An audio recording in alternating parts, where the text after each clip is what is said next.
Ini adalah suatu kisah ketika Nyi Roro Kidul, Ratu Pantai Selatan yang mengundang kembali Gus Ikdam ke Kerajaan Laut Selatan dan memberikannya sesuatu yang berharga. Benda apakah itu? Dan apa tujuan Nyi Roro Kidul? Mari kita simak kisah menarik ini yang syarat makna dan membuat kita merinding penuh haru. Pada malam itu, angin pantai berhembus lembut, membawa aroma garam dan kelembaban yang khas. Gus Ikdam duduk di beranda pesantrennya, memandangi langit yang dipenuhi bintang.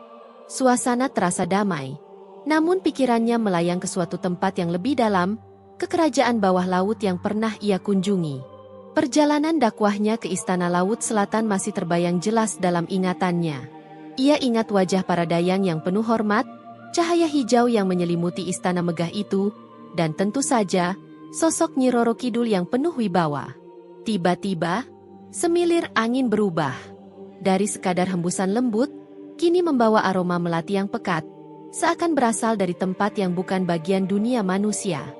Gus Ikdam menghela napas, merasakan ada sesuatu yang mendekat. Pengalamannya mengajarkan bahwa ketika aroma semacam ini muncul tanpa sebab jelas, berarti ada makhluk dari alam lain yang datang membawa pesan. Di keheningan malam, terdengar langkah lembut mendekat. Bayangan samar muncul di bawah sinar rembulan. Sosok berjubah hijau, dengan cahaya lembut di sekelilingnya, berdiri di halaman pesantren. Wajahnya sulit dikenali, tetapi aura yang dipancarkannya begitu kuat. Tidak ada suara angin, tidak ada suara serangga. Segalanya terasa hening, seolah waktu terhenti. Gus Ikdam menatap sosok itu dengan tenang, namun di dalam hatinya muncul berbagai pertanyaan. Tiba-tiba, sosok itu memanggil dengan suara halus namun tegas. Suaranya bergema di udara, seperti berasal dari tempat yang jauh dan dekat sekaligus. Sang Ratu Laut Selatan ingin menemuimu kembali. Ada tawaran istimewa yang hanya bisa kau terima jika bersedia datang. Gus Ikdam menatap sosok itu, masih penuh tanda tanya. Tawaran istimewa? Untuk apa? Nyi Roro Kidul ingin menemuiku lagi? Bukankah aku sudah menunaikan tugasku dalam ceramah sebelumnya? Namun, Gus Ikdam tidak ingin mengambil kesimpulan terburu-buru. Apakah ini berkaitan dengan ceramah yang pernah saya sampaikan di istana beliau? Tanyanya dengan hati-hati. Utusan itu tersenyum samar. Ceramahmu telah membawa kedamaian di Kerajaan Laut Selatan. Karena itulah, Sang Ratu ingin memberikan sesuatu sebagai tanda penghormatan. Namun, hanya kau yang bisa menentukan apakah akan menerimanya atau tidak. Gus Ikdam menundukkan kepala, berpikir dalam-dalam. Setiap tawaran dari dunia gaib bukan sekadar hadiah, tetapi juga ujian. Sebagai seorang ulama, ia selalu mengutamakan kebijaksanaan dalam mengambil keputusan.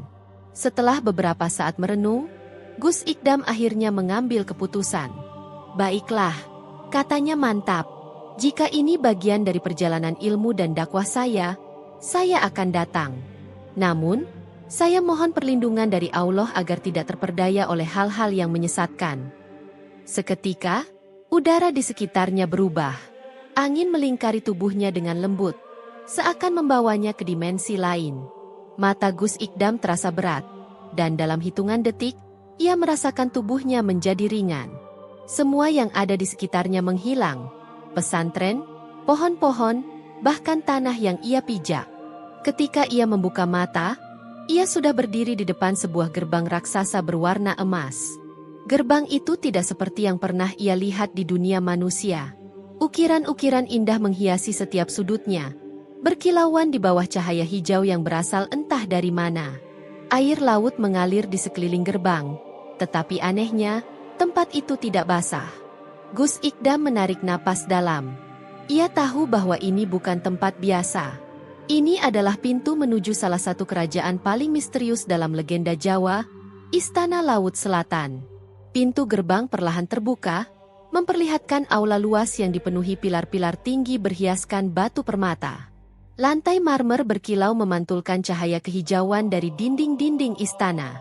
Para dayang berbalut kain sutra hijau menyambutnya dengan anggukan hormat, lalu mengantarnya ke ruang utama, tempat Nyi Roro Kidul menunggu.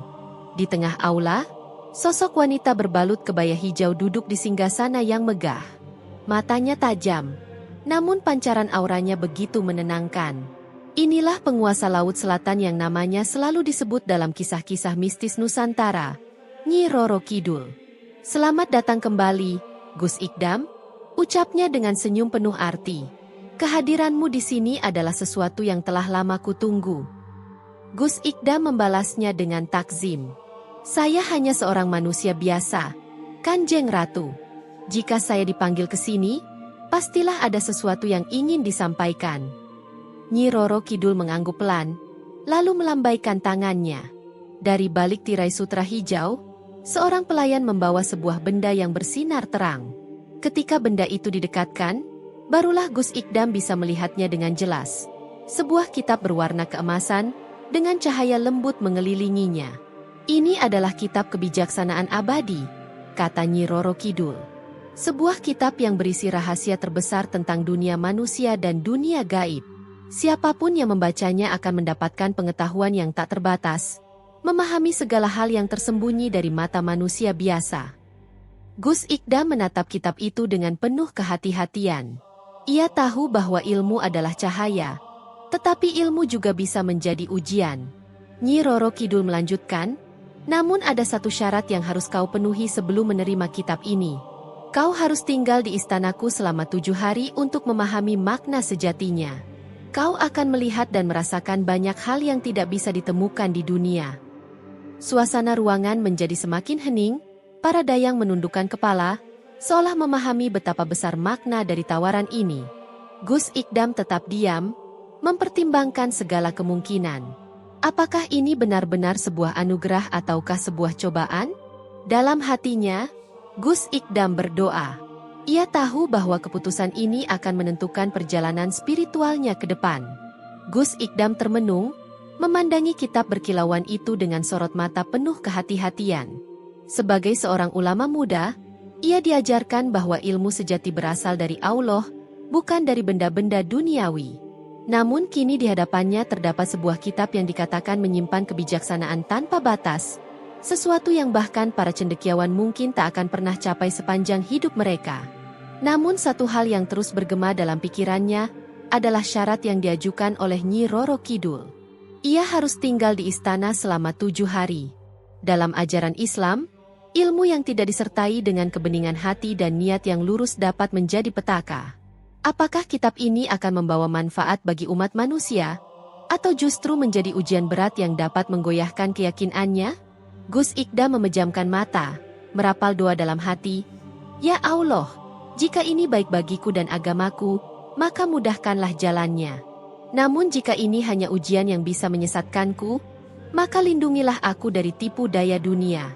Ketika membuka matanya, ia mendapati Nyi Roro Kidul masih menatapnya dengan penuh wibawa, seakan memahami kebimbangannya. Sang Ratu Laut Selatan tersenyum tipis. Aku menghargai kehati-hatianmu, Gus Ikdam, ujar Nyi Roro Kidul, suaranya tenang namun syarat makna.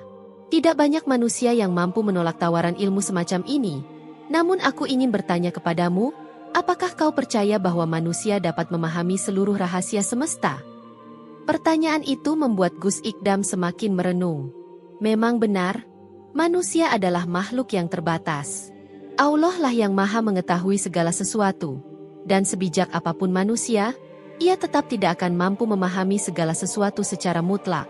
Bahkan Nabi Sulaiman yang diberi mukjizat untuk memahami bahasa binatang dan menguasai jin, tetap tunduk di bawah ketetapan Allah.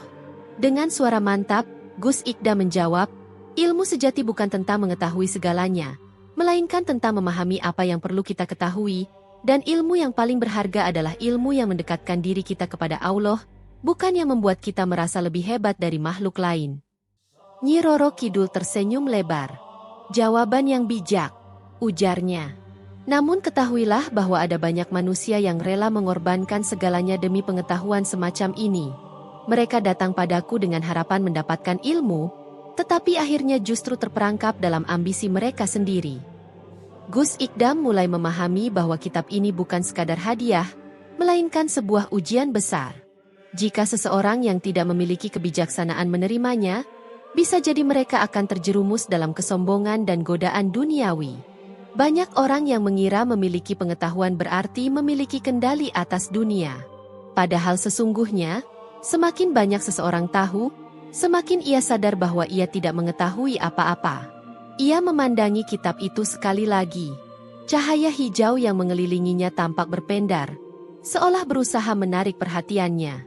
Hatinya berdebar sesaat, ia merasakan seakan-akan kitab itu berbicara langsung kepadanya, membisikkan rahasia dunia, menawarkan pemahaman yang tak terjangkau oleh manusia biasa. Namun di saat yang sama, ia juga merasakan sesuatu yang lain, sebuah ketakutan yang dalam.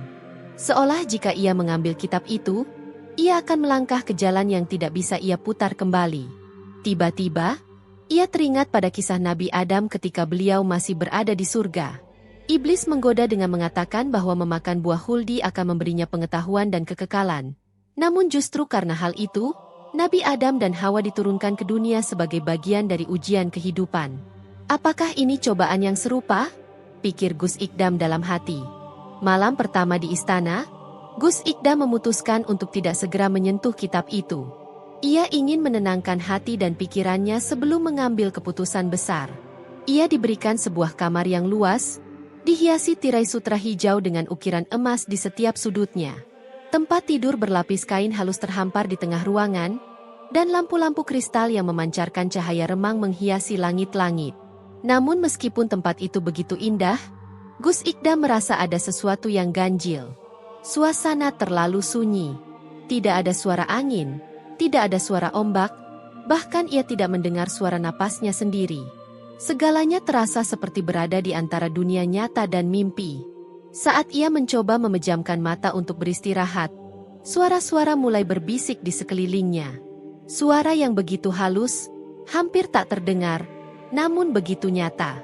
Ambillah kitab itu. Dengan kitab itu, kau bisa mengetahui semua rahasia. Jadilah yang paling bijaksana di antara manusia. Gus Ikdam langsung membuka matanya. Keringat dingin membasahi dahinya. Ia menoleh ke sekeliling ruangan, tetapi tidak ada siapapun di sana. Ia segera berwudu dengan air yang telah disediakan di dalam kamar, lalu duduk bersila di atas sajadah dengan penuh khusyuk. Ia mulai membaca ayat-ayat suci Al-Quran, meminta perlindungan dari Allah atas segala godaan yang mungkin sedang mengujinya. Seiring dengan lantunan ayat-ayat yang keluar dari lisannya, suara-suara berbisik itu perlahan menghilang, dan suasana ruangan kembali sunyi, kali ini dengan ketenangan yang lebih menenteramkan. Keesokan paginya, Gus Ikdam dibawa ke sebuah ruangan khusus di dalam istana. Ruangan itu dipenuhi cahaya keemasan yang lembut, dan di tengah-tengahnya, kitab kebijaksanaan diletakkan di atas sebuah meja batu pualam. Ini adalah saatnya, kata Nyi Roro Kidul. Jika kau ingin mengetahui isi kitab ini, cukup letakkan tanganmu di atasnya, dan kitab ini akan memperlihatkan semua yang ada di dalamnya. Gus Ikdam menatap kitab itu dengan penuh pertimbangan. Ia tahu bahwa jika ia menyentuhnya, tidak akan ada jalan untuk kembali. Dalam hatinya, ia merasa bahwa kitab ini bisa memberikan jawaban atas banyak pertanyaannya tentang kehidupan, manusia, bahkan alam semesta. Namun, ia juga sadar bahwa ilmu yang tidak disertai dengan kebijaksanaan dan keimanan bisa menjadi bumerang. Jika ia tidak siap, ia bisa kehilangan dirinya sendiri dalam lautan pengetahuan yang tak terbatas. Ia menarik napas dalam, lalu berkata dengan mantap, "Sebelum saya memutuskan, saya ingin tahu satu hal.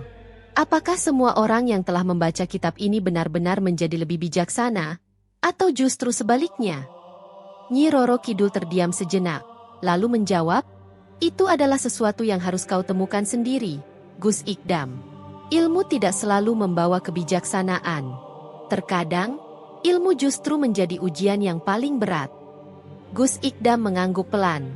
Ia tahu bahwa keputusan ini akan menentukan jalan hidupnya. Ia kembali menatap kitab itu, jari-jarinya hampir menyentuh permukaannya, tetapi hatinya masih ragu. Ia bisa merasakan energi kuat yang memancar dari kitab itu, seolah ada kehidupan di dalamnya. Namun, ia tidak bisa gegabah. Ia menoleh ke arah Nyi Roro Kidul dan berkata, "Saya ingin bertanya sesuatu lagi." Sang Ratu Laut Selatan tersenyum tipis. "Tanyakanlah." "Berapa banyak orang yang telah membaca kitab ini?" Mata hijau Nyi Roro Kidul berbinar. Ia menatap Gus Ikdam dengan sorot tajam, seolah menimbang apakah ia harus menjawab dengan jujur atau tidak. Setelah beberapa saat, ia akhirnya berkata, "Lebih banyak dari yang kau bayangkan. Mereka datang dari berbagai zaman. Para cendekiawan, raja-raja, bahkan beberapa ulama besar. Tetapi hanya sedikit yang bisa keluar dari sini dengan hati yang utuh." Gus Ikdam mengernyit. "Apa maksudnya?" Nyi Roro Kidul menghela napas pelan. Pengetahuan yang terlalu luas bisa menjadi pedang bermata dua. Banyak yang datang ke sini dengan niat mencari kebijaksanaan, tetapi mereka justru tersesat dalam ambisi mereka sendiri. Kata-kata itu menggema di benak Gus Ikdam. Ia mulai memahami bahwa kitab ini bukan hanya sekadar benda, melainkan sebuah ujian besar. Orang-orang yang tidak memiliki hati yang kuat akan mudah terjerumus ke dalam kesombongan dan merasa lebih tinggi dari yang lain. Ia mengingat kisah Karun dalam Al-Quran, seorang lelaki yang awalnya diberkahi dengan ilmu dan kekayaan, tetapi kesombongannya membawanya pada kehancuran. Karun merasa bahwa semua yang ia miliki adalah hasil dari ilmunya sendiri, bukan karena kehendak Allah. Pada akhirnya, bumi menelannya sebagai bentuk hukuman atas keangkuhannya. Mungkinkah kitab ini bisa menjadi ujian serupa? Gus Ikdam menarik napas panjang. Ia tahu bahwa ia harus berhati-hati dalam mengambil keputusan. Ia ingin ilmu, tetapi ia juga tidak ingin tersesat dalam nafsu duniawi. Nyi Roro Kidul, yang seolah mengerti pergolakan batinnya, tersenyum kecil. "Kau berbeda dari mereka, Gus Ikdam. Kau tidak langsung tergoda. Itu pertanda bahwa hatimu masih bersih." Gus Ikdam hanya tersenyum tipis. Dalam hatinya, ia masih bertanya-tanya, apakah keputusan yang akan ia buat nanti benar-benar tepat? Malam itu, Gus Ikdam kembali ke kamarnya. Ia duduk di atas sajadah dan mulai berzikir. Hatinya masih belum mantap, tetapi ia yakin bahwa Allah akan memberikan petunjuk jika ia memohon dengan tulus. Saat zikirnya semakin dalam, tiba-tiba ia merasa seperti ada yang mengawasinya. Sebuah bayangan muncul di sudut ruangan, samar-samar dalam cahaya temaram. Sosok itu berwujud seorang lelaki tua berjubah putih panjang. Wajahnya bersinar lembut, dan matanya memancarkan kebijaksanaan. Gus Ikdam terkejut, tetapi ia tetap tenang. "Siapa Anda?" tanyanya dengan suara mantap. Sosok itu tersenyum. "Aku adalah salah satu dari mereka yang pernah berada di posisimu." Gus Ikdam mengernyit. "Maksudmu? Kau juga pernah diundang ke sini?" Lelaki tua itu mengangguk pelan. "Aku juga pernah diberikan pilihan yang sama seperti yang kau hadapi saat ini. Kitab itu menyimpan ilmu yang luar biasa, tetapi ada harga yang harus dibayar." "Apakah kau membacanya?" tanya Gus Ikdam penasaran. Sosok itu terdiam beberapa saat sebelum akhirnya berkata, "Aku membacanya dan aku menyesal." Kata-kata itu membuat Gus Ikdam semakin waspada. "Mengapa kau menyesal?" tanyanya. Lelaki tua itu menundukkan kepala. "Karena setelah mengetahui begitu banyak hal, aku menyadari satu hal yang paling menyakitkan. Tidak semua ilmu bisa diceritakan kepada manusia." Gus Ikdam merenung. Ia mengerti maksud perkataan itu. Ada banyak rahasia yang Allah sembunyikan dari manusia untuk alasan yang baik. Jika manusia tahu segalanya, mereka mungkin akan kehilangan iman, kehilangan harapan, atau justru menjadi sombong. Sosok lelaki tua itu menatapnya lekat-lekat. "Aku datang untuk memperingatkanmu, Gus Ikdam. Jangan biarkan rasa penasaran membawamu ke jalan yang salah. Ilmu sejati bukan tentang mengetahui segalanya, tetapi tentang memahami batasan diri." Gus Ikdam mengangguk. Hatinya mulai mendapat jawaban yang ia cari. Keesokan paginya, Gus Ikdam kembali menghadap Nyi Roro Kidul. Sang Ratu Laut Selatan menatapnya dengan penuh rasa ingin tahu. "Sudah kau putuskan?" tanyanya. Gus Ikdam mengangguk dengan mantap. "Aku tidak akan membaca kitab itu." Ekspresi Nyi Roro Kidul tetap tenang, tetapi matanya sedikit berbinar. "Mengapa?" Gus Ikdam tersenyum.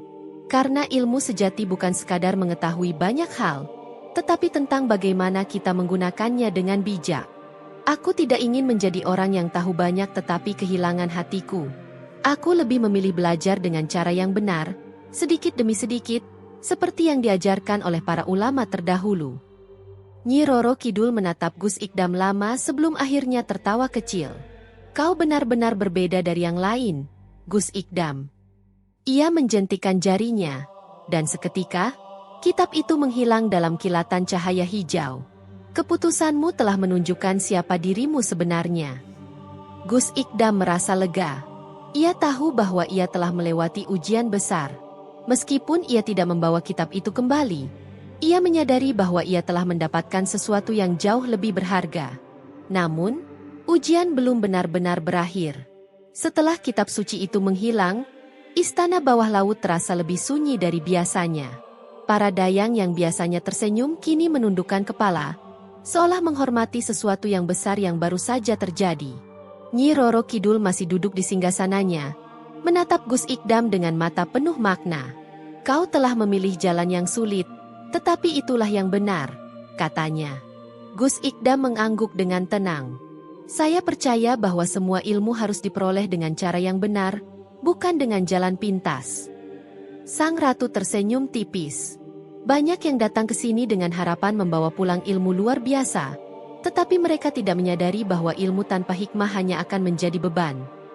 Di sekeliling mereka, air laut yang sebelumnya jernih mulai berpendar keemasan. Cahaya temaram itu berkilauan, menciptakan suasana sakral, seolah alam pun merestui keputusan Gus Ikdam. Tiba-tiba, istana bergetar halus, dan ombak di luar mulai bergulung perlahan, seolah ada perubahan besar yang sedang terjadi. Gus Ikdam merasakan hawa yang lebih sejuk dan lebih ringan dari sebelumnya. Nyi Roro Kidul berdiri dari singgasananya, sebuah isyarat penghormatan. Sebagai tanda kebijaksanaanmu, aku akan mengantarmu kembali dengan cara yang istimewa, ujarnya. Dari balik tirai mutiara, muncul sebuah kereta kencana berwarna hijau zamrud, ditarik oleh 2 ekor kuda laut yang berkilauan. Kereta itu tampak seperti berasal dari dunia lain, megah dan penuh dengan ukiran emas yang menggambarkan ombak dan bintang laut. Gus Ikdam menatap kereta itu dengan penuh kekaguman. Ia tak menyangka bahwa perjalanannya akan berakhir dengan cara yang begitu luar biasa. Naiklah, kata Nyi Roro Kidul. Aku akan mengembalikanmu ke dunia manusia dengan selamat.